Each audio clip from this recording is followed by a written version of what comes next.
I just start with a quick, well, also it's good, we're about connection, so it's good to meet people in the room. So if you just want to share your name, what you spend your day doing, one thing to do with maybe your purpose or whatever, and how you use LinkedIn or don't use LinkedIn, but keep it really succinct. So do you want to go first? Just because you look way too comfortable. Correct, right? Okay, so my name is Anya Lewis, and most days I help people just find and get back into their harmony and balance as a Reiki practitioner. And what was the other thing? LinkedIn, yeah. Is interesting. I use it here and then, but it's again, to me, that connection. We also spoke a little bit before, authenticity. Just go, okay, what's there? What am I here to see? And literally just 2 days ago, I randomly went on LinkedIn, and then Joy popped up, and I was like, okay, it looks like I want to go. There we go. That's why I'm here. So LinkedIn helps you connect. Yes. Awesome. And You've got an A+ already. I know. I'm gonna follow that. Yeah. Okay. Starting from the end, I don't even know what LinkedIn is. Okay. I'm too Awesome. old. Who else is old? I'm old. Noel drags me into the modern times. Thank God. Craig and I used to have childcare centres. Now we are childcare consultants. So we tried to make our little world a better place. Now we're trying to make everybody else a better place as well. So cool. not necessarily bad places, just places that just don't have the time and energy. Who were you talking to in the front and said we wanted to, what did you say? You wanted somebody to be what you needed. You need someone to help you too. Oh yeah, like I need myself. Yeah, I need myself. So Yeah. for other when I was in the picture of a childcare centre, this is the person I'd need. Somebody who's Yeah. doing all the research, give me the succinct bit of what I need and how to go about it. Yeah, no, it's cool. Does anybody else do that? Doing the thing that they actually needed before? Yeah. Yeah. Yeah. Yeah. Yeah, we often do that. Yeah. That's cool. I'm one step ahead of you. I have a LinkedIn account, but I've never used it. Well, there you go. It's Awesome. like I don't even know you. There you go. Clearly, I don't spend my day on LinkedIn. No. Yeah. So what do you do in the business? Yeah, what do you do? Yeah, I don't know. I keep Jenny coffeeed up and ready to work. Excellent. Excellent. Love Yeah. it. Great. Our consultant service runs a bit differently. We cover it from ongoing services to services that are looking to get into premises, and I've pretty much done and dealt with the whole lot from designing to building to maintaining the whole lot through. So I do a lot of that side of the thing. Yeah. Finding tenants, contractual side, accounting side, and that. And Jenny does a lot of the regulation and procedural stuff for the actual. Cool. Bring the itself. sparkle. Big work. Yeah.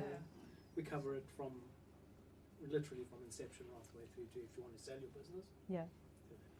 Awesome. Well done. That's us. Yeah, thanks for sharing.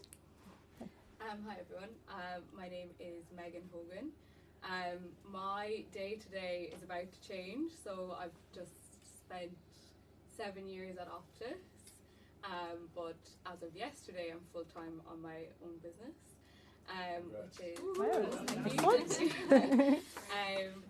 so yeah, I have been building it for a little while before I left, so my day-to-days will hopefully be working with a lot more service business owners, and a lot of what I've seen so far is where essentially they're the bottleneck, I guess is the term, where everything's kind of sitting with them, so working on freeing up their time, making sure that their team have systems and processes set up, so working at that operating layer, and we also not only advise on the best route, but we actually come in and implement it and work with you as well. Oh, cool. Yeah. Yeah. And my usage of LinkedIn, I did find this on LinkedIn. Awesome. So there we go. That's two. It's It's working. Other than that, it's a very basic CV. Yeah. And that's about it. Yeah. Okay. Yeah. Hi guys, my name is Ella. I help service-based businesses with running their Facebook ads, and I use LinkedIn, I guess sometimes to pitch to people or, to message them if I can find their account, but other than that, it's just sort of a few posts here and there. Yeah. Cool. My name is Dre. I do social media marketing, and I run a coaching business for basketball. I help small businesses get their content out and strategies, and also I'm a mentor for the next generation of high-level hoopers. I use LinkedIn to compare strategies for social media and just update my knowledge on what others are doing, higher-end people. And, yeah. Awesome. Hi, I'm Steph. I just became myself a business owner of catering wear, so it's a bit of a niche business. I look after a lot of textile education, so I've got a range of audience. I go from council to corporation to community to schools. So I offer different activations such as cloth swap or my last one is the mending machine. It's a pedal powered. Actually, look on LinkedIn, you'll see Steph on a bike Yes. attached to a sewing machine. How cool is that? Yes, so that's my So last cool. activation. So my day to day, is really about really building the business. It's a lot of work. LinkedIn, I use it all the time. So I use it to find my people, to use obviously what's happening overseas in terms of textile. I use it to network all the time, gaining knowledge about the industry, especially the waste industry, all around the world. So yeah, I'm using it all the time. But I still need you, Joe, and your expertise. And she does awesome events, particularly the clothes swaps. They're such fun. I've Yeah, started Joe has volunteering been and also swapping myself, and then it's fun. Yeah. Should we move? We'll go back to you. Yeah, sure. Nigel, so I spend most of my days, we're a startup company. We've built a private internet environment which blocks trackers, fingerprinting, gives you full security reports. Basically, when you go online, your digital privacy and your digital agency is yours. It's not Google's. Or LinkedIn's. Say again? Or LinkedIn's. Or LinkedIn's. So, I could get into That's a probably a side discussion. LinkedIn's a safe space. Yeah. Whereas LinkedIn is administered, whereas Meta. Yeah. So basically, what we're doing is we have built and we're continuing to build internet sovereignty to basically say to Google, you know what? No, I don't want you. I don't need you. When I go online in my space, my time, my rules. I set my settings, so it's all built at the architectural stage. It's not a bolt-on, like McAfee or something like that. So it's for us national. And what makes us really unique is that we are a VPN and a browser in one. So you don't need to open your browser, go to your VPN, turn your VPN on, go back to your browser, make sure your VPN's connected, check your IP. This is just one. You just go to one place, and there you go. As far as LinkedIn goes, heavily use it. The machinations of what that means below the surface, I have no idea. So, Yeah. That's why I'm here. Yeah, cool. Thank you. Nicole, do you want to just introduce yourself? I'm Nicole Rosewag, moral support. And I don't have a LinkedIn account, and I'm here to learn because I don't know the first thing. Might convince you to get one? Possibly, yeah. Yeah. Hopefully see what the benefits are. Yeah. And do you want to introduce yourself as well? Hi, I'm Ross. I run the podcast studio over there. I've tried LinkedIn 3 times.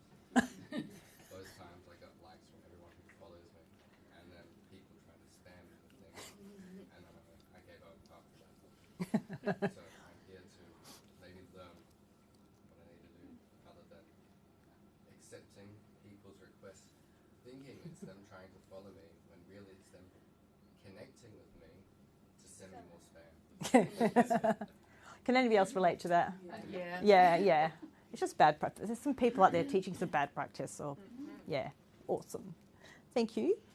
Haven't missed anybody, have we? Oh, Noel's already here. Yeah. Gail. I've known Joe for a very long time, but I'm far from being a LinkedIn specialist at all. I run my own bookkeeping practice, so I do strategic bookkeeping. I use LinkedIn maybe twice a year. I can update it every 3 years. 4 years we can go to a LinkedIn thing. That's about it. But I really need to start focusing on it as a business. Particularly with your speaking that you're doing, conference speaking and things like Yeah, I that. had to actually post on LinkedIn. They made me. Yeah, yeah. I've just been across over in Sydney and got an opportunity to get on stage and speak for AB Accounting and Business Expo. So I was under pressure by the big guys. Andrea next.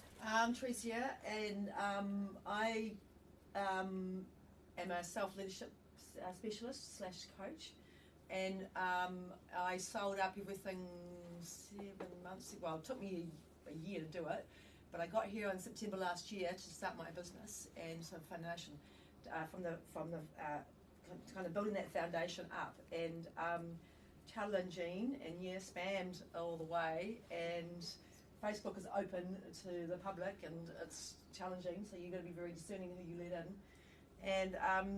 And also I've had a LinkedIn for years, but for my job hunting, which never really panned out, which is kind of why I am now where I am, helping women to shift out of that system that kind of sucks us into that over busyness, overwhelmness kind of space. And and so I'm posting on LinkedIn on my free page, and I have people helping me, and I have to now pay.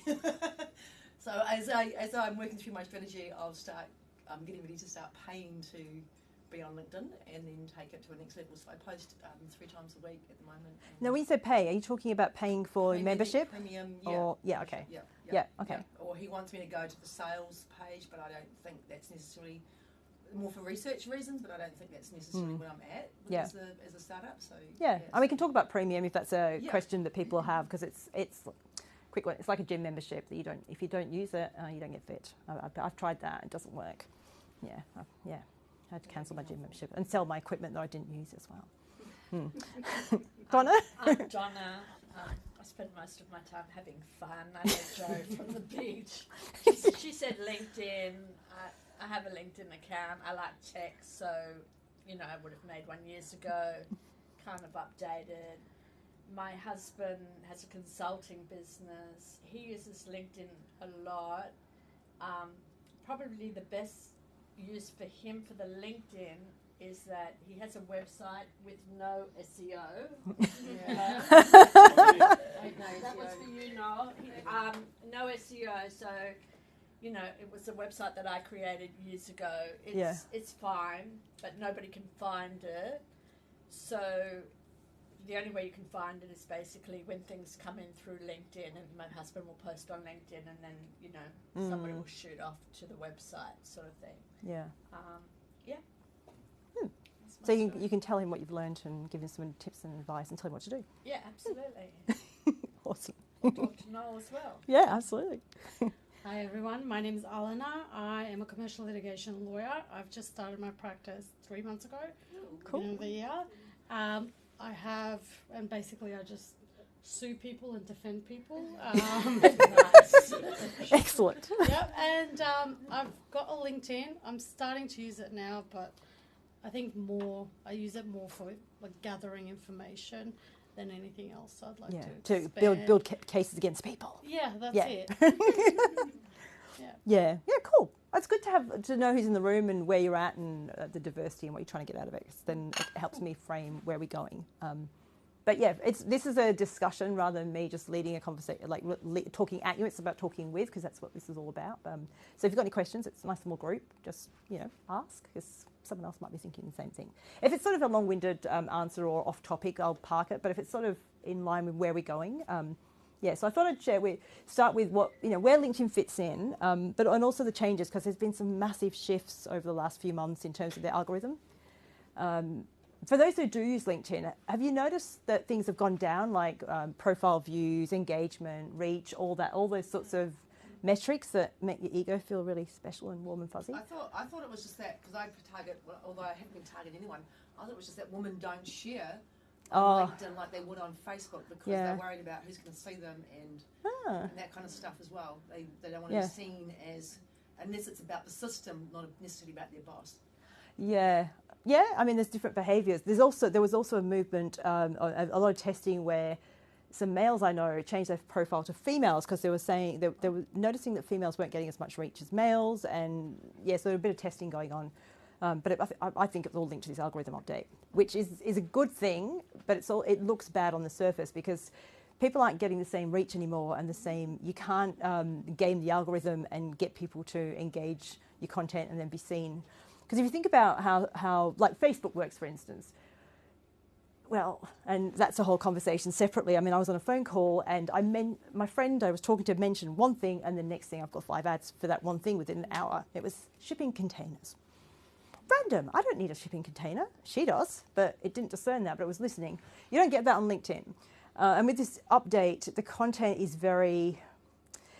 Well, I'll go through the changes, but it's very much about the user experience as opposed to who you engage with and how you trick the algorithm to see more of your stuff or whatever. So have you heard of pods? Yeah. So pods are like orchestrated little groups of people where, you might pay to be a member or whatever, but you're gonna post, and we're in this little group, and you're going to share your post with the group, and we all agree to comment on it within an hour because that's good for the algorithm.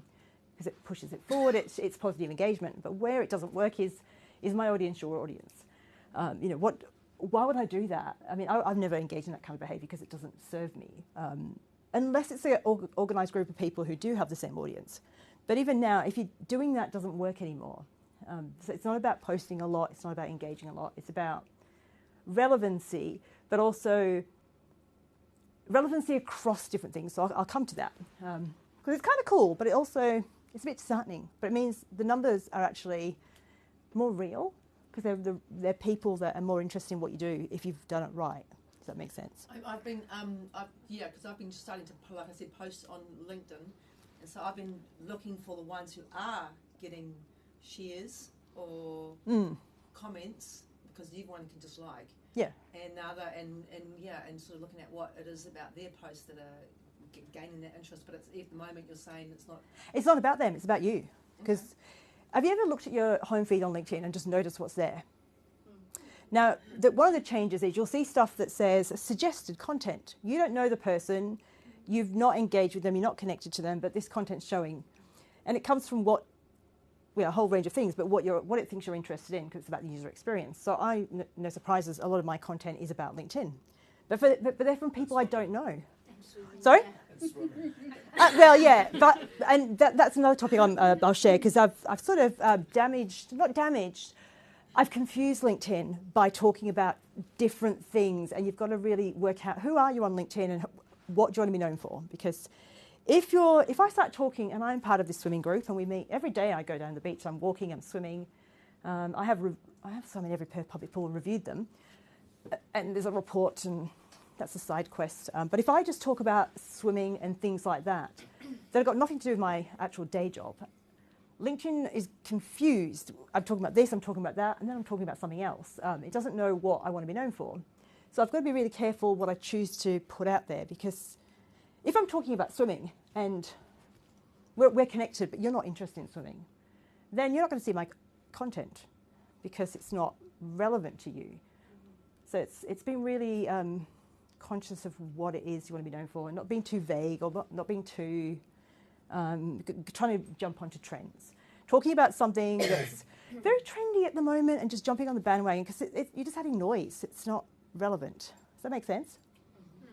So it's just being less is more, but also not worrying about the numbers, letting go of that, because it's just your ego. But I feel like, when you share like who you are and what you're passionate about, it also shows more of your authentic self. And just because there's some people who are not interested in swimming, and they just want to know what you usually do, like business-wise, but then others who are in the swimming, they then also get the content. They go, there's something else that they need. So I think it's instead of kind of becoming or just being someone that we think other people might want to see, it's like always that pretending or having to put up. For me, like having 2 businesses, and it's like, okay, what am I going to put in the thing? And I was like, I just put both in, right? It doesn't really go that well together, but and it's like, I'm just who I am, and I just put it out there, and I post for different topics here and there, but it's just being who we are. You can't really do that on LinkedIn, is what you're saying. It's Well, you more can, Facebook. but it's more, you've got to be really conscious of doing that. Okay. So if you are going to talk about two different things, know that, the audience is different, but know where it fits in for you. Because if you're doing it as a, almost, not accident, but there's no purpose to it, it's just stuff you're sharing, it ends up just creating noise. It's different though, right? So if you say, those who are interested in swimming, they probably didn't know that they might be needing you in a different way, like it's just as Possibly. actually broadens your I agree, but the algorithm doesn't. But if I'm sharing stuff about swimming, the key is to connect it, like use swimming as metaphors for things to do with what I do. So, so I might have a photo at the beach swimming and talking about staying in your lane or getting out your comfort zone or jumping off a jetty or some of the crazy things that I do. But I use them as stories to make a point about the thing I want to be known for. Yeah. So, But you connect with them. By showing that you totally, get yourself totally. out of the comfort zone, people go, oh, wow. Yeah. So that's the connection point, like having a story.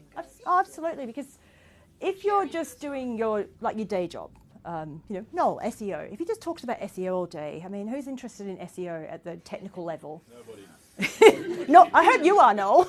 I am. Nobody else. It's important, though. Yeah. But it's the authenticity, right? Yeah. I did a post the other day on how I started my business and how it started. And I literally started at your cafe. They ran a childcare centre like 1 million years ago.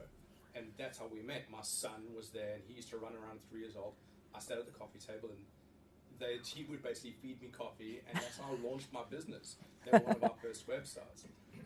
That post is about me and my son, sure, but it's leveraging, obviously, bringing authenticity. It's vulnerable because I'm talking about me and where I've come from, what it's taken, but I'm talking about my business and what I do. So I think it's what you're saying in the sense of put yourself out there, make yourself available, and so people can engage with you. But not necessarily saying you should be vulnerable necessarily, but don't be afraid to be. But put your business, leverage that to put your subject forward. Yeah, I had because I run Facebook and LinkedIn at the same time, and because I teach personal development, which is a really hard thing to bring humour and character to, and I'm quite a humorous character person. And so I thought, how can I bring a bit of, because I'm quite spiritual as well, so I wanted to bring this bit of spirituality into the stuff I'm doing on LinkedIn. And so I checked it out on my ChatGPT. My Complexity is the one I use. Yeah. And I had to link it to leadership. Yeah. And that's the only way that has recommended that it would actually work.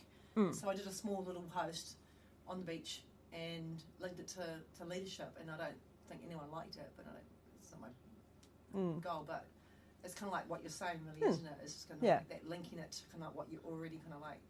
Because you're putting your, like the authenticity of who you are, you're putting your spin on something. Because leadership's it's a very competitive area, and it's quite a broad area, or personal development. But if you're talking about it from the lens of looking after your mental health and well-being, having balance in your day, and different aspects, and you're getting a different perspective. Yeah. Can I ask a question? Noel, did you write your post yourself, or did you use AI to write it? So I always use AI for structure.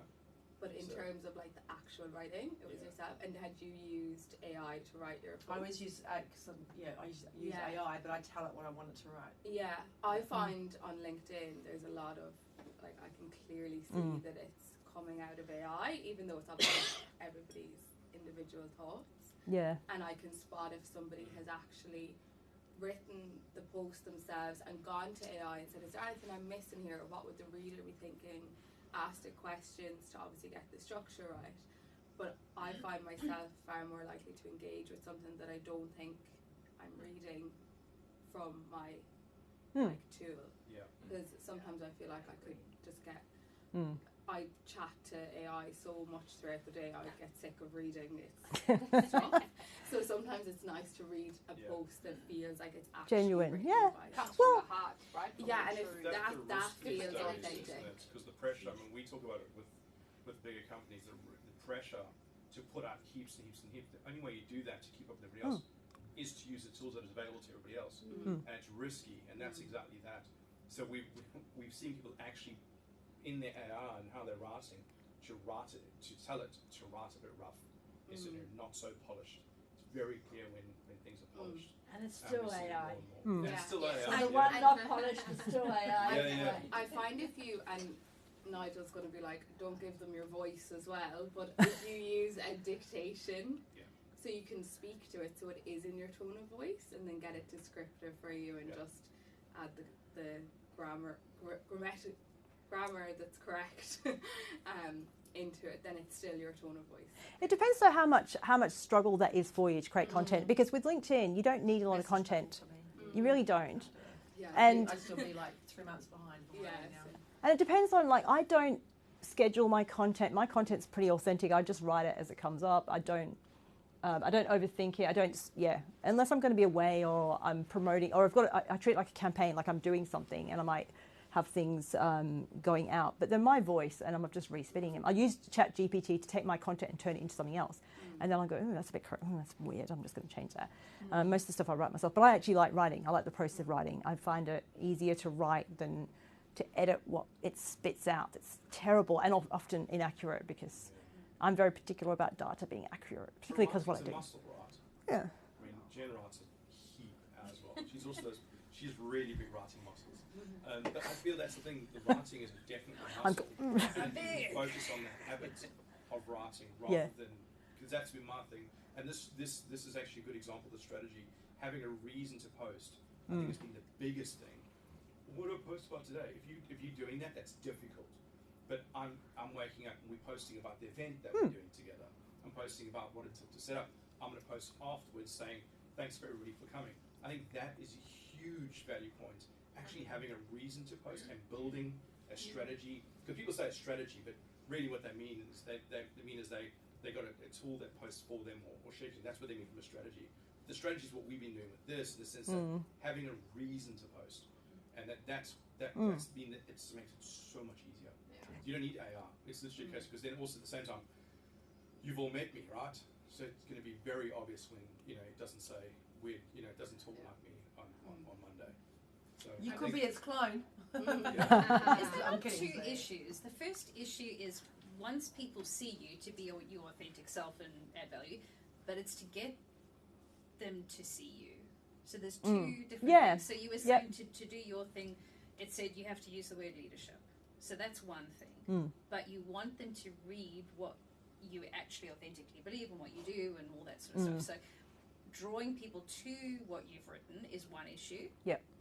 Then once they're there, are they going to go, this is ChatGPT, or this has no relevance, or what the hell is this even for? Yeah. So there's two issues we're actually talking about. Yeah, absolutely. Yeah. And the algorithm update impacts how they're seeing it in the first place. How do you get seen? Yeah, so I'll go through a couple of things that impact that. But from your perspective, if you're using LinkedIn to research, I mean, you can get premium, but you don't need premium for the most part, because there's workarounds. You just have to know how to use them. LinkedIn don't promote them. So for instance, one thing I always teach people is how to create a custom feed. So I've got a feed, as just an example, I'm studying positive psychology. My deadline is to get my assessments in is today, and I haven't finished them. I've still got some more I'm just finessing. It's been a bit stressful. But I follow a lot of the positive psychology leaders. But if I rely on the LinkedIn algorithm to show them to me, I have to be talking about that and engaging with it and showing it interest, which I do, but I can still miss stuff. So I've created my own feed of which there is a limit, 28 people in this feed. And I can go there, there's no ads, there's no interruptions. It's just pure posts from these people, and it's free. Now, you could buy Sales Navigator, which is one of the premium platforms. I mean, there are other benefits. There are some amazing features in that platform, in that part of the membership. But if you're just following content, you don't need it. Because now, it is a risk with premium. Does anybody have premium? So you've got premium. Not yet, no. Not yet? Not yet. Yeah, you've got premium? Last minute. Yeah? So what do you use premium for? Like, what do you like about it? At the moment, it's more the analytics of like what's getting, like the impressions, who's viewing your profile, your website, how long they spend on your website, how long they spend on your profile, etc. So when you say website, do you mean LinkedIn, don't you? Like on LinkedIn, on the platform, or do you mean clicking links going off to your website? Links like out of LinkedIn, yes. And what do you do with the data though? Well, at the moment, a lot of it is like connecting with people. I'm seeing which posts are getting more interaction, more impressions, etc. Yeah. And then obviously that has an impact on what I would post. Yeah, excellent. Yeah. Yeah. Yeah. So there's that. I mean, you know, there's some of the things like who's viewed your profile, you can go back a whole year. But unless you actually use that data for anything, that in itself is not worth paying for. There are some extra features, like you do get more visibility now, like premium profiles come up down the side separately. There are some additional features. But the main reason you'd upgrade to premium is if you're doing outreach. So if you're doing, if you're building a network and you're being strategic, because you'll hit the commercial search limit. Now, I can't tell you what that number is. LinkedIn don't advertise it. And I can't work it out because I'd have to have a free account in order to do it, and I have a premium account. So I'd have to click and click and click. But it happens if I'm training someone, like I was working actually with my daughter's class when she was studying at TAFE. She hated that. She suggested me and then realised that, oh, my mum's going to be in my class. Ew. But they're all searching and they were hitting the commercial search limit because they were just doing it constantly. So, but most people don't do that. Most people aren't proactive with their networking unless they're spammers. And the spammers have premium and they have an automation tool. Now, that's not something I recommend, and LinkedIn monitor that behaviour and they don't like it. So I wouldn't do that. But yeah, so that's probably the biggest reason to upgrade if you are proactively growing your network, because you'll need that eventually. Now, if it's, what's today, the 31st? Yeah, so if it's today and you hit the commercial search limit, well, it resets tomorrow. So it resets every calendar month, so you don't need to upgrade. But if you're hitting that limit, you know, in the first week of the month, a few months in a row, then you'd probably upgrade so you can then view profiles. Now, there's always workarounds, but that's probably the main reason. But has anybody hit that limit? I mean, I'd be surprised because you have to be very. Would you use profiles? If you're validating who they are, which I recommend doing, because if you're using some of these tools, particularly, or you're doing a search for people, well, I mean, searching at a base level, you're searching for people to connect with. You hit their profile to validate who they are, because when you do the search, you'll only see their name, their headline, their photo, bit of context. You can connect, but it's better to go to their profile and work out are they active on LinkedIn? Who are they connected to, like that sort of stuff. But then that's a count of a view. So that's when that comes in. Now, this custom feed that I create, which is actually not on profiles, it's on content, that is a way to get around it, and you're not going to their profile, you're actually going through their content, so it's not considered a view. You know, I didn't know that until recently, so it's a nice workaround. So yeah. You build your keyword research and you decide what your keywords are or your hashtags are. You then go and search those and then build a profile of people you want to follow. Yes, they can go different ways. So my custom feeds are about people that I want to monitor. So say I've got a group of clients and I want to see what they're doing on LinkedIn. I put them onto a particular list. And when you do a search on LinkedIn, if you look at the URL address bar at the top, it just keeps adding and adding as you keep adding things to it, criteria and people. If you save that link and just go back to it all the time, or whenever you need to, then you go back to the list of the people. That's a search. Now, the custom feed's the same. So you're searching for posts and you're adding people to this particular list, and you can go back and... So if you wanted to monitor maybe leaders in the childcare space in, I don't know, Bondi, very specific, I don't know, because you want to go over there, you're going to be speaking at a conference, and you want to warm up that relationship with them before you get there, because you want them to buy from you. Well, that's a nice warm way of doing it, because you can monitor what they're doing, if they are active on LinkedIn, see their content, comment on it authentically, not buy my stuff or come to the conference I'm speaking at, because you wouldn't do that in person. And that's how you can use it. And then you do it again for another group of people. So you can create lots of these little groups of people you want to monitor. Does that make sense? So I can show you how to do that, but I'll come back to that later. I told people a few weeks ago I'll show them, and then I forgot. But it's not that difficult. But I'll just go through a few things. Like LinkedIn's grown to 1.3 billion, and all these numbers. I mean, but that really doesn't matter, because you're not going to be seen by these people anyway. Every minute 17,000 connections are made, but it's about connecting to the right people, but understanding why. And with LinkedIn, I mean, these are really the biggest challenges you see. I mean, in terms of the algorithm and its visibility and engagement, because they've just crashed since the last couple of years. But people don't have a strategy, or they don't know who the stakeholders are, the people they want to engage with. So if you're say you've got a retail business and you're selling a product, on Instagram or Facebook, it might make sense as to why you're talking about it, but it wouldn't work on LinkedIn. But then you've got to think about, well, why am I using LinkedIn? It might be about strategic partnerships. It might be because you're a bookkeeper and you're really expert in your field and you want to be seen as a thought leader. You know, that could be a strategy, not selling your bookkeeping services. Does that make sense, Gail? Yeah. So it's just like knowing what the relationship is on LinkedIn. It might be different to a different platform. I'm thinking, Steph, I mean, you might not be selling tickets to an event, like, oh, come to my close swap type on that level. You might be looking to build partnerships with people and councils and take over Australia. More collaboration. Yeah. Yeah. Yeah, so it's just using it differently. Whereas on Instagram, you're going to be promoting whatever event you've got coming up as a result of those partnerships. I mean, you can still share it on LinkedIn, but it might be different. Yeah.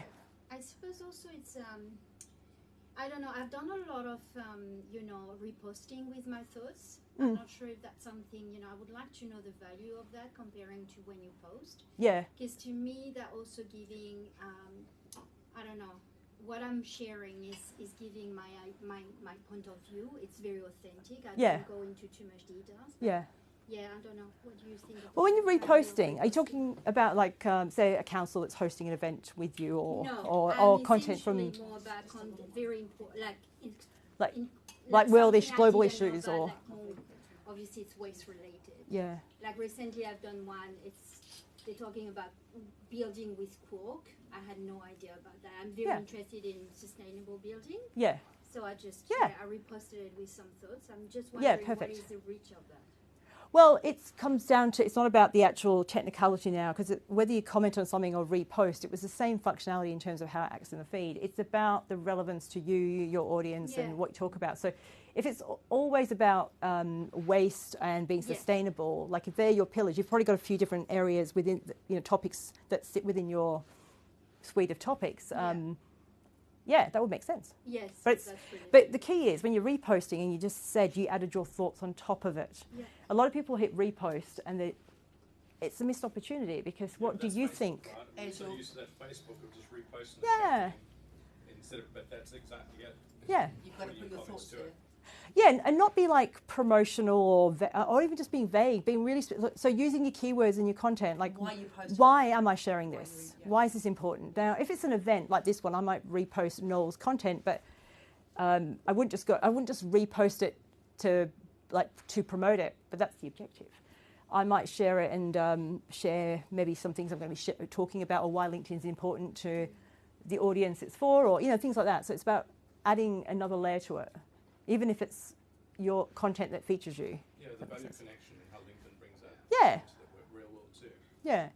So you're amplifying it forward. Also, because with everything we do or say or, even like action upon, and even what you said before, like it's always intention plus energy. Like why am I doing it? What is my message? Like what do I actually want to send out there? Yeah. That's like exactly. Right. So it's not just I'm going to do it. Yeah, but what's intention? What energy are you going to put in? Or what do you want back? So that's like just having that awareness, and then it's also then how. That's a nice way of looking at it, because otherwise it comes back to, if you don't have the right energy, it sounds like AI, and you've just probably outsourced it to a VA offshore or a tool that just adds noise to this noisy place, and it's not being seen by anybody anyway. And it might be written the wrong way, it might be written in your voice, and you can train. I think it's just purely intention, because what your intention is actually what you're putting in a post, and that's also what then that ripple effect what's being sent out. Same like when we choose certain words or whatever our message, how we want to bring it across. Yeah. Intention plus energy. But also with that it's almost similar to SEO in a sense in terms of language, because you might have a way of saying something. Like I use the word connectfluence. I've trademarked it. It's like, my methodology. But it's not a word people use. I mean, it's when you say it, people get what it is, but it's not a word that they know. So if I just talk about connectfluence and I don't explain what it is in the words you'd understand, I'll be searching for, I'm probably falling on deaf ears. So yeah, you have an intention, but also explain it. It's like if you're a life coach, for instance, or you don't like the word life coach because every man and his dog can be a life coach, but sometimes you have to use the word or the term that people understand, but then reframe it into what you actually do. Or leadership coach. I mean, I've spent a lot of time coming up with the right title, and everyone just goes, "Oh, you mean the life coach?" And I'm like, But because people have a perception and a bias around it, because there are some out there that just, I went through some challenges, so I'm going to become a life coach without any training. And so, you know, your purpose might be to differentiate yourself because you've got certain certifications or certain modalities you use, but you're also educating people. So educational content's one of the big ones, because you're educating people on what you do through how you share, but also your personal stories and what led you to it. Yeah, so all that. Yeah, so the other thing is I'm not having a system, and I'm not talking about these automated systems. I'm talking about having your own system to do things, because LinkedIn's not difficult. It can be time consuming, and it can be a whole vortex if you let it. But you just have to know why you're there, your intention. What are you there for? Do those things, have a timer, have a calendar meeting with yourself, and do the thing, and then the next day continue the thing, because you've got the link to whatever you're doing, and just continue on. Do those, but know who you want to be seen by, who you want to build a relationship with, and how you want to be seen, so that you're doing it right. And scheduling the time, and then obviously the skill, which is what I teach people. But if you've got the skill, but you don't have a strategy, and you don't know who and systems, and you're wasting your time. Now, this is the old way of LinkedIn, and I've kept this in because, so this new algorithm, it's called the 360 brew. Don't know why, weird name, you don't need to know that. But before that, everything in this light grey area influences your LinkedIn home feed. So it's your connections, because connections you can follow or unfollow. So it's the connections, it's what they engage with, so you've got first, second and third, it's events, it's content, it's companies you follow, it's groups, and it's also ads, because ads are obviously part of the experience. But with this new system, like I said, it's all changed, because you're going to see content from people you don't know, which hopefully that's good. Now, if you're seeing content that you're not interested in, that's your fault, really. It means you haven't told LinkedIn who you are and what you want to be known for, but you're not engaging with content. So if you're a person that's a bit of a lurker, not a stalker, that's a different person. There's professional stalking, researching. But if you're a lurker, as in you've got LinkedIn and you just consume stuff, but you don't actually do anything, you're actually not helping yourself, because you're not telling LinkedIn what you're interested in. And I don't mean, like, you don't even have to like things or comment, but even just what you click on, like it's tracking all this stuff. And while you've got metrics, even with premium, you don't see a lot of data on some of the things, like in the home feed, there'll be see more. It doesn't tell you when people click see more. It doesn't tell you a lot of stuff. It knows it, but that's all good and positive actions. But the biggest signal from the reward system is not comments, not likes. Actually, do you know what? Actually, pop quiz. Do you know what it is? I've just told you what it's not. But in terms of your content being out there, what is the most important thing people can do to your content to make it impact? Comment, view, share it. Nope, none of those. Yes, they all had a ranking, but it's something else that's even more. Just like linger on it. That's that's a good thing. That's called dwell time. Yeah, that's a good thing. Yep. View your profile. No, but that's a good thing too. Something else that you can do. Not share it. We've already done that. I don't know. That's all there is to do, isn't it? No. Right. Have you ever clicked the 3 dots on a post? And there's a drop-down menu of things you can do.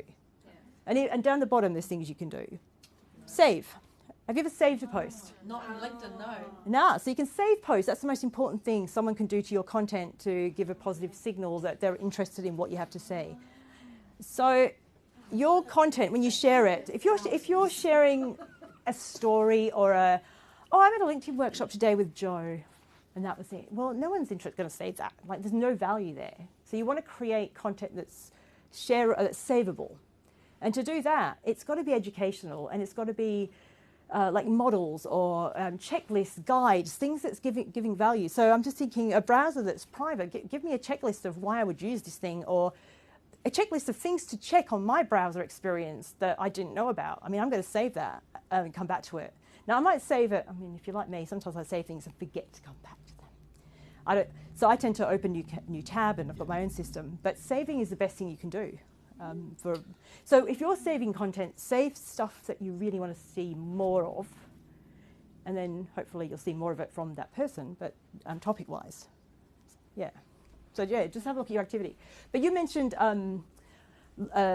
like time spent on stuff. So on LinkedIn, you've got the content it's kind of like a flip book. It's called, I think people call it carousels, but there was a feature called carousels, which was different. But essentially it's a document post where you're clicking sideways. So if you've got a blog post and you turn it into kind of like a kid's book, think of it that way, bright colours like those Mr. Men books, big text, although that's small text, but big text, bright colours, some key takeaways, and not too long though, because you want people to complete this carousel, this circuit, so that they've seen your content and they've lingered long enough to show interest.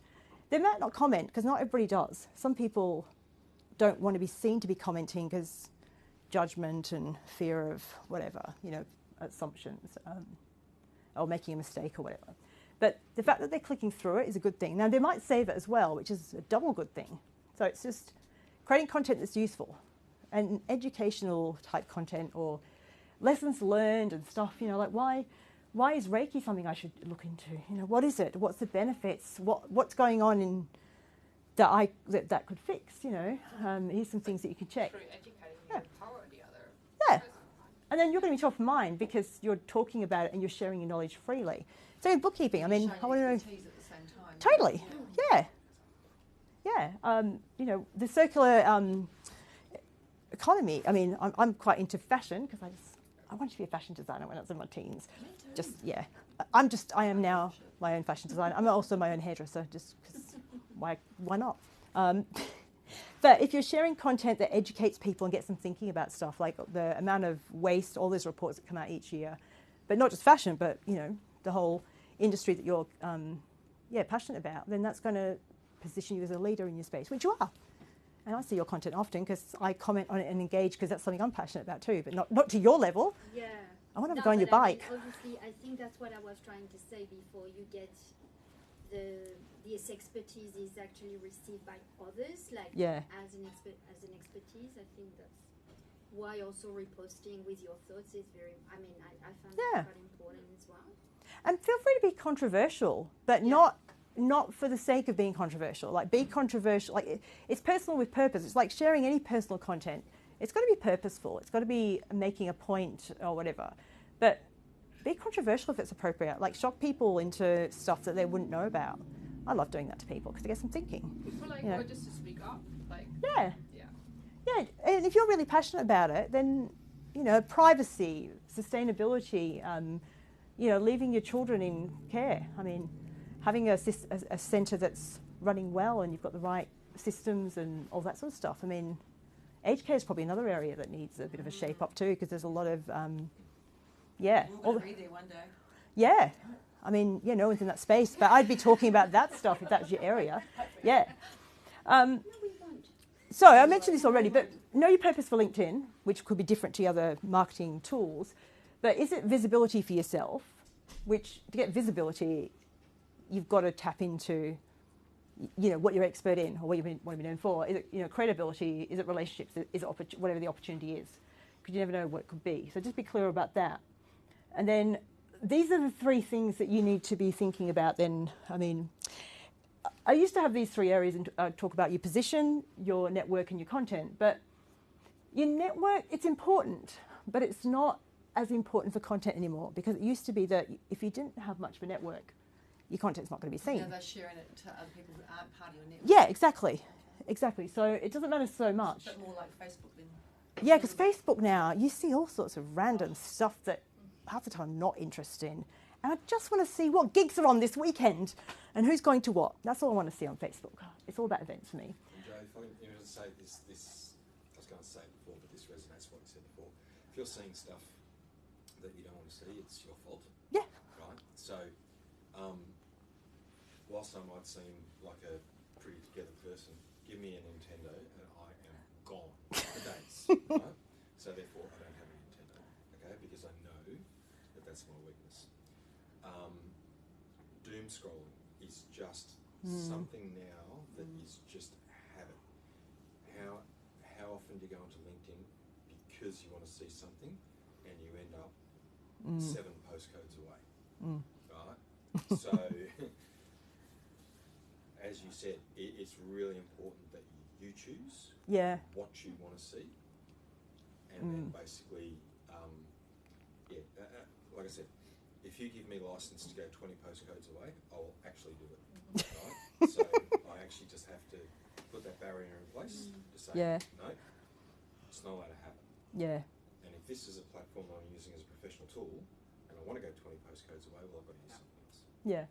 It's good also to clean it up. It's like the capacity, right? Like, because having that outreach, or also like to me, I'm not afraid to actually go disconnect because it doesn't align anymore with or what I do. But I'm actually making space.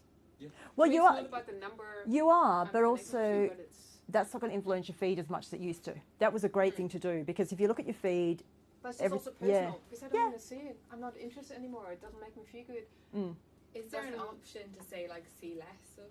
Yeah. Yeah. I report content, On not because LinkedIn. it's bad, because I don't want to see it. So if it's 3 dots, look at every post. If you're seeing something and you think, I'm not interested, and it's probably because you haven't engaged the right way, you're transitioning, and that's a perfect time when things are going to be different. So you need to retrain it. So 3 dots, report the post, and tell it why. Now, the thing that irks me, and I don't understand why LinkedIn do this still, because it's a smart tool, but I see events from, last week come up in my feed for the first time. Oh, this event's coming up. Oh, that looks really interesting, because it's on topic with what I'm interested in. But it's old. So LinkedIn really needs to smarten its algorithm and go, oh, this event is old. I shouldn't really promote it anymore. So I report those posts and say, this is old. It's not that I'm not interested. It's old content. But with the LinkedIn update, I mean, this has been in play for quite a while now, but when you look at your home feed, you'll see content from up to 3 weeks ago. And it's just the way it shares stuff, but it just doesn't discern sometimes if it's actually relevant. And hopefully that will be fixed, but because that frustrates me a lot. But yeah, so it's about, with the updates, it's about your expertise, what you want to know for, the experience that you want to have, and how you engage. And I'm going to go through a couple of things just to show you what I mean by that. Oh, and just by the way, if you want to review your LinkedIn profile, this is more for positioning purposes. That goes to my health check, which takes you just through some questions, and you get spits out a number, and then a list of things to do. Because your LinkedIn profile is really important, and I'm not going to spend a lot of time on it in terms of what to put where. But it's about alignment to what you want to be known for. But that just goes through all the different sections that you can leverage. Because really, it's a landing page, and someone mentioned it's a CV. It's probably, you haven't touched it for a long time. Maybe it's out of date. Front door to your business. Yeah, and it ranks with Google because of the relationship, and Noel can probably tell you more about that as to why. But it's got a high score in terms of trust and yeah. Facebook doesn't index. So if you make a post on LinkedIn or and Instagram now, actually, they'll show up in the Google feed. Facebook doesn't. It didn't. Yeah. Okay. Trying it now. Yeah. So they index. And that's Yeah. from an SEO point of view. If I want to rank for something on my website and I can't, I'll rank for it on LinkedIn because LinkedIn Yeah. is the main authority. So Donna, you were talking about your husband's website not being visible. I mean, clearly you need to speak to Noel about that. But from LinkedIn perspective, if you search for something, LinkedIn can show up and that can be the doorway in. Or do I have to do it now? I'll share the slides with you so you can get the link after. But yeah, I just want to share that there because then you can work out which bits to leverage. But it's really about having clarity around what you want to be known for, like what lane are you going to be in. Now, many of us have multiple lanes. We have multiple interests, and we might have multiple, might have a portfolio career. That's a very buzzwordy thing of the last few years. But it's working out what are you leading with on LinkedIn, like what do you want to be known for, and because LinkedIn rewards quality, relevance, and authentic expertise. So your LinkedIn profile needs to have these words in your profile. But you also want to be talking about those topics in content and in conversations. So it's not about the relationship so much anymore. It's about what you're engaging with. I talk a lot about LinkedIn, so I get a lot of LinkedIn stuff. Now, I'm really discerning about what I'm going to engage with and share because, it's what I do. So just because I see an infographic about how to work with the LinkedIn algorithm, I don't know this person from a bar of soap. LinkedIn's recommending it. It's driving me nuts because it's not qualifying it. And LinkedIn doesn't have a certification program for people that, like me, I'm completely independent, which is a good thing. But it's promoting content from people that could be, pop-up whoever's, which drives me nuts. So I'm really discerning about what I engage with. But I do like to engage with content from my peers because it's useful content. But what I do is add my layer on top of what it means to clients. So just think about that. So you can't swim in more than one lane. You'll see the swimming. See, this is how I'm using swimming in my content through stuff. I'm the pin-up girl on the City of Stirling app. I didn't know that. I went on their opening day because I had to get myself in the pool. You. Yeah, so when you log in, there's me. I don't even get a membership out of that. I should ask. But does your content match your expertise, as I said? So, like your about section, the headline, which is that bit of text under your name, which is kind of like a positioning statement. You need to have the words that you want to be known for in there. That's critical. So if you've gone business owner, director, or something vague, I help people have more balance in their world, and you're a bookkeeper. Well, you might, but you're also doing balance. I mean, many of us are probably providing balance, but you need to say how you're providing balance, because those words matter. I've also been told that you shouldn't have it too salesy. Yeah. Like you're trying to sell something. Yeah. Like you just like, so I've got like, what have I got? Isn't like, serial entrepreneur, speaker, lover of life, and self-leadership expert. Kind of like something like that, and that's what I've been told to. And then someone else gives me different advice. But speaker, what does that mean? Speaker of what? I want to know what topic you're an expert in. Okay. So I'll be adding that before your speaker. And people have a lot of qualifying things like #1 best-selling author, 5,000 recommendations. That's a waste of time putting that on your LinkedIn profile headline. I can see that somewhere else. So, or I help. I help at the beginning is a waste of space. You want to get to the point early because it's limited what you can put. Yeah, and it cuts off in different places. So you want to lead with something you're saying. So yeah, okay. And it could be something quite, like I said, controversial or whatever.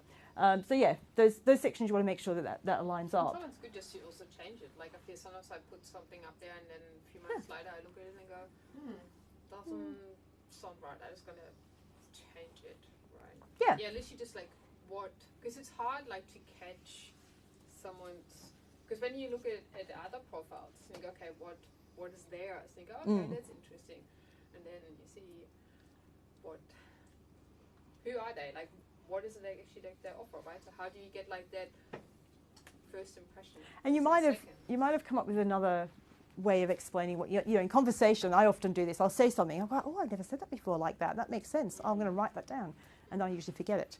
So yeah, writing down's good.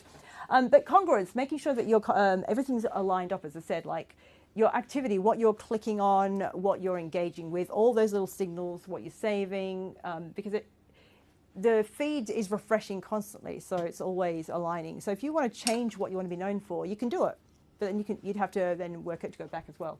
So if I just, like I said, you can see all these are swimming photos. I don't do swimming as a professional thing. I mean, I've been on the ABC. I'm a certified mermaid.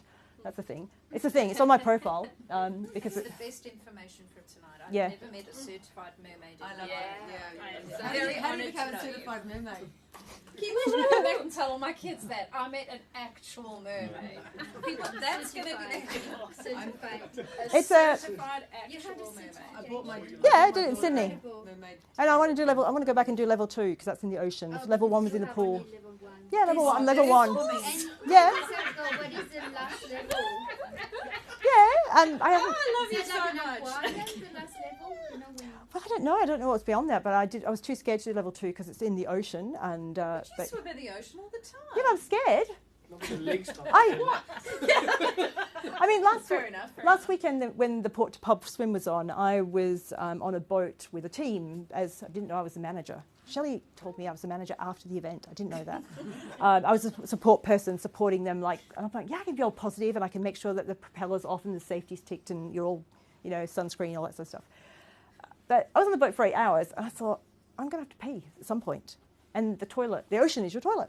And so I wanted a medal for getting in the ocean and peeing because that scares the out of me. Being in the sharks in there. Yeah, and there were sharks. I heard them on radio. There's, I think, 3 spotted during the event. Not of risk, but and we weren't anywhere near the other boats. We were way off on purpose. Anyway, yeah. So sorry, carry on. I just thought that was brilliant. Yeah, but so that's just some things I've mentioned already. But you'll get the slides. You've got that. But look at your profile and work out who you want to be known as. Is everything aligned and on? Is it on target? Your content, your network, and yeah, I've talked about that. Oh yeah, and just understanding this model. Now, this doesn't play any part in the algorithm. Anybody like Ferris Bueller? Oh yeah, I love Ferris Bueller. That is now. Yeah, but still good. My kids love it too. Best Yeah. movie ever. That's If great. you haven't watched it, you should I see watched it. it 2 weeks ago again. It was on TV, I think. I caught it. It's like, oh, it's on. I mean, I've got it. There's ads on TV. I don't do ads. But the way LinkedIn works, and this is more relation to search. Now, you want to have your first level connections. You want to be growing them because the more connections you've got, the more reach you've got. So LinkedIn gives you up to 3 degrees away. So if you do a search for, you're looking for, I don't know, a real estate agent or, I don't know, what would you be looking for? Actually, Steph, what would you be looking for on LinkedIn? Like a economic development officer maybe at a council? Or what role would there be? Mostly waste educator, maybe. Waste educator. So, okay, so waste educator. Now, it looks to who you're currently connected to, their connections. Anybody outside of that, you can't access. Doesn't matter if you've got premium either. It plays no part in that. So you need to have people here in order to see them and vice versa in search. Now, this used to impact content, doesn't anymore because of the updates. But this is why, if you're fairly new to LinkedIn or you're reinvigorating, connect to people who are well connected on LinkedIn. Use their coattails, their network, so that you can be found and be found. But be really strategic. So, you know, like at the moment, if I was here and I was searching, he's out of my network. I wouldn't want him in my network, actually. Maybe a good thing Mr. Rooney is a bit creepy. Well, he is a bit creepy. But I can connect to any of these people because they're in my network. And that's how LinkedIn works, the network. But like I said, it doesn't really have a play so much on content anymore, but it does on search. So yeah, if you've only got 10 people in your network and you know them all, that's nice, it's trusted, but it's not helping you and it's not helping you be found. Yeah. So there's a lot of lessons in Ferris Bueller too. I don't know what, yeah, that's pretty much it. And I can crap on for ages about LinkedIn because I love LinkedIn, but it frustrates me because, you know, they change things all the time. And there's features that they've lost that they used to that were really good and they don't have anymore.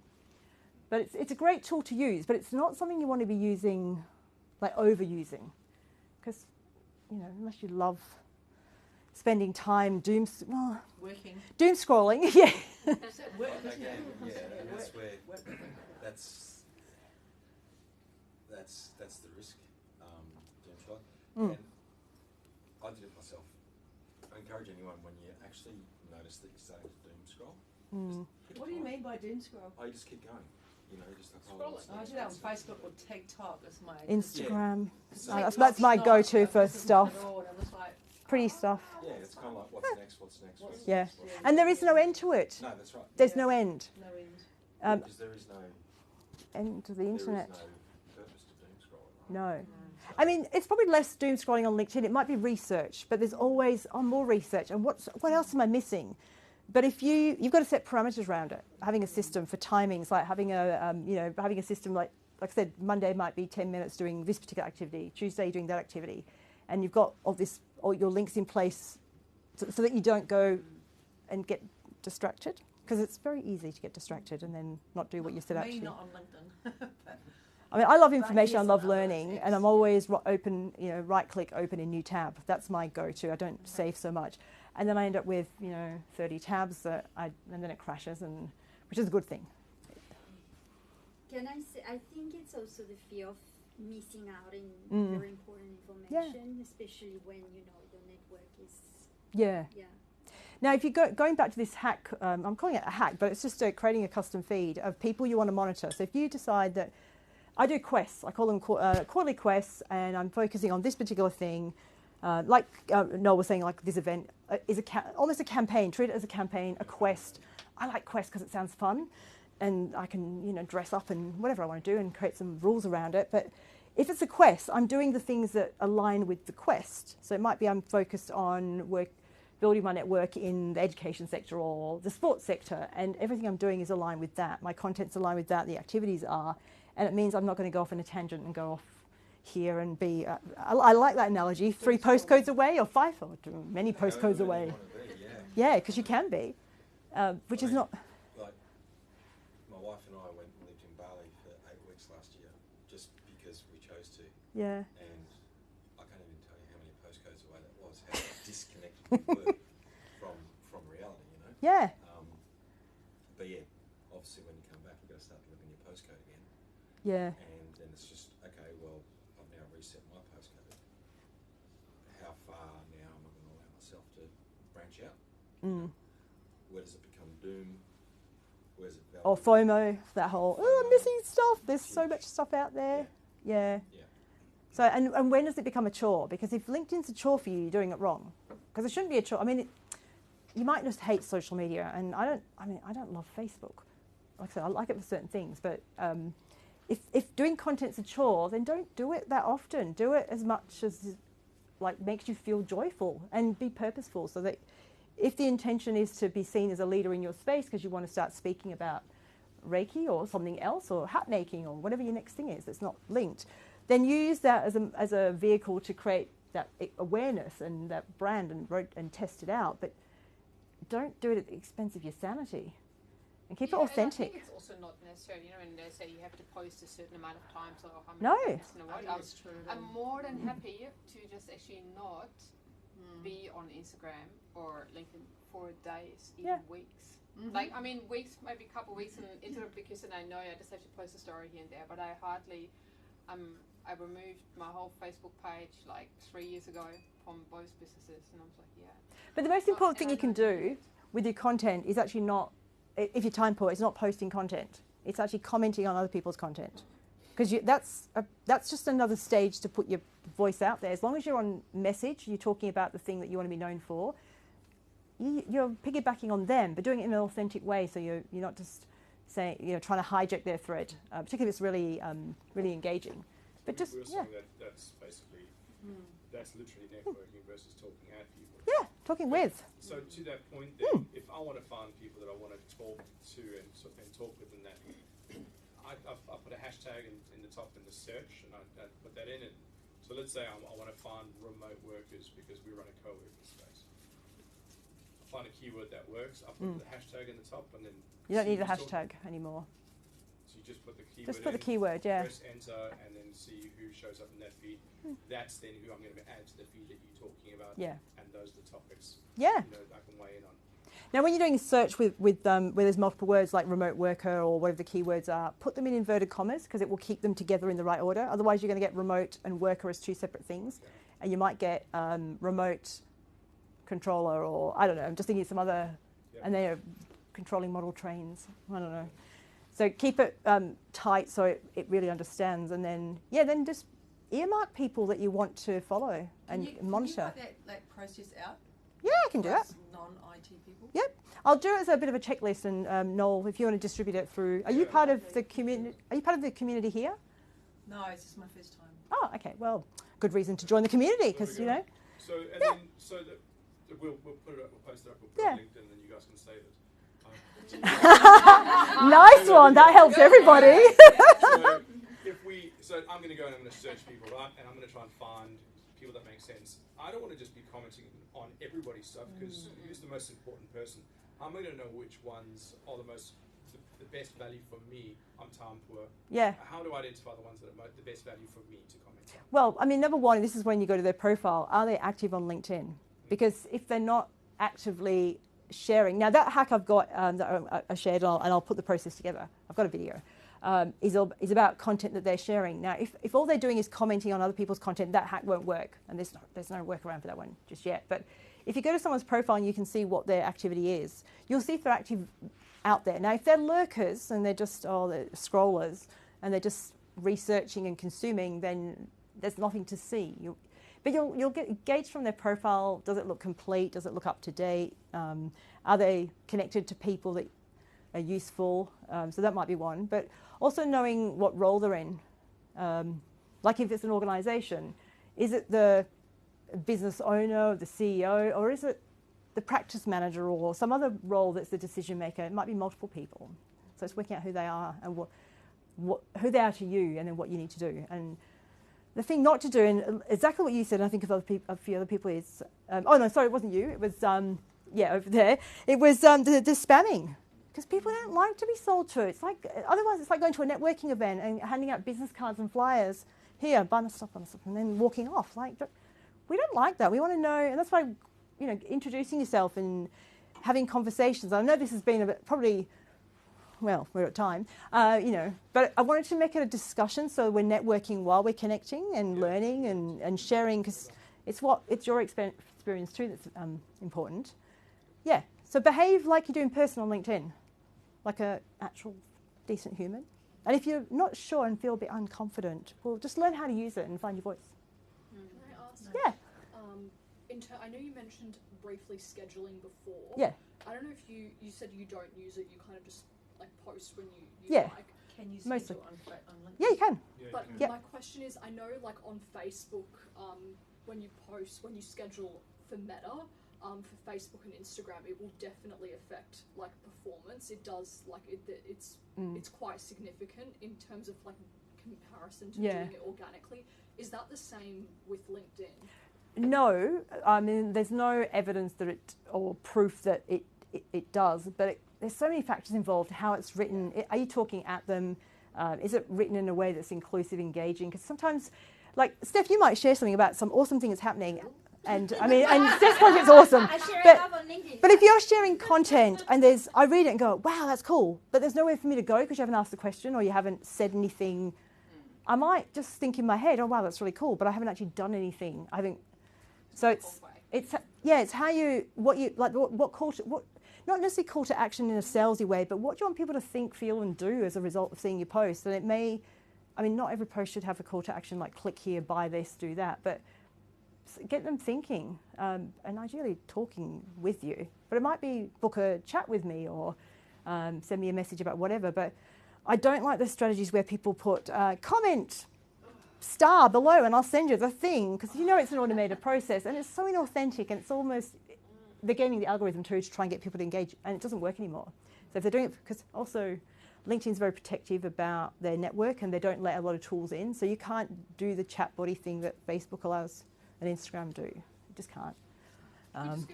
Yeah, it's more real. So I guess the big thing is be yourself, work out what you're there for, and if you are using it, slow it down. Just actually have real conversations and do it in a way that fits with your schedule. And if it's something you go, I haven't got time for this right now, you might be thinking, I've got time to be on LinkedIn. You've got someone else to do it for you.